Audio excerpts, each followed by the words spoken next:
Репортажа. Камчатка ярым утрауының ұзынлығы 1200, кеңлігі 500 шақырымға жетем.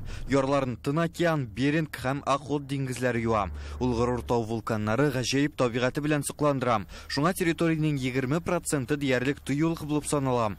Камчатка илнең ерак көнчыгыш федераль округы составына керәм. Һәм бу көннәрдә биредә бөтен округтагы татар оешмалары вәкилләре җыелды. Байкал аръягы, диңгез буе, Хабаровск крае, Сахалин өлкәләреннән килгән милләттәшләр узган елгы эшчәнлеккә нәтиҗә ясый. Камчаткада татарлар 1990 елларда активлашкан. Шуннан соң биредә милли бәйрәмнәрне, җыеннарны оештыра башлыйлар. 94 елда беренче сабан туй уздырыла, берничә иҗтимагый оешма барлыкка килә. Монда инде күп татарлар правительствода да бар, администрацияда да бар, военныйларның içinde де бар татарлар. Милли ризыклар алдыңгы ел күрсәттек.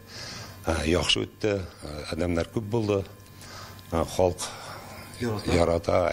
Ерак көнчыгыш төбәкләрендә катнаш гаиләләр артып, татарлар саны кими башлаган. Моны 2020 елдагы җанисәп нәтиҗәләрдә күрсәтәм. Хәзер Россиядә 4 миллион 700 татар яши. 10 ел эчендә милләттәшләребез саны 500 мең кешегә кимегән. Катнаш никахлар, катнаш гаиләләр була.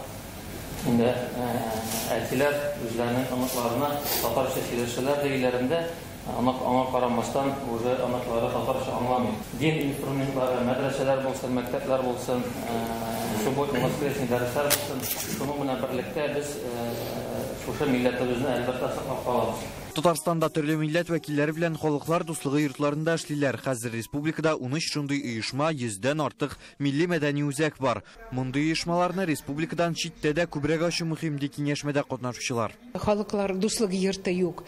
Ул безгә бик уңайсыз аннан башка. Хәзер менә бик актуаль шул безнең Россия халыкларының телләрен саклап калырга, аларның менә гырыф-гадәтләрен саклап калырга, динне саклап калырга. Хәзер безгә уянырга кирәк. Утырышта яңгыраган тәкъдимнәр буенча киләчәктә эш алып барырга ниятлиләр. Хәзер милләтне саклап калу өчен төрле тармакларда хезмәттәшлекне ныгыту мөһим. Инде хәзер үк авыл хуҗалыгы, сәнәгать, мәгарифтә мөнәсәбәтләрне ничек ныгытып буласын аңлыйбыз. Иң мөһиме безнең эшкә карата хөкүмәт битараф түгел. Телне саклап калу өчен җирле автономияләрнең мөфтиятләр белән, эшмәкәрләрнең бер-берсе белән берләшеп эшләве кирәк. Кеше телсез була ала, ә милләт телсез була алмый. Бөтен дөнья татар конгрессы федераль округларда мондый очрашуларны 2018 елдан бирле оештырам. Киләсе атнада татарлар Владикавказда җыелачак. Рүзәл Шарипов, Владимир Гурьянов, Яңа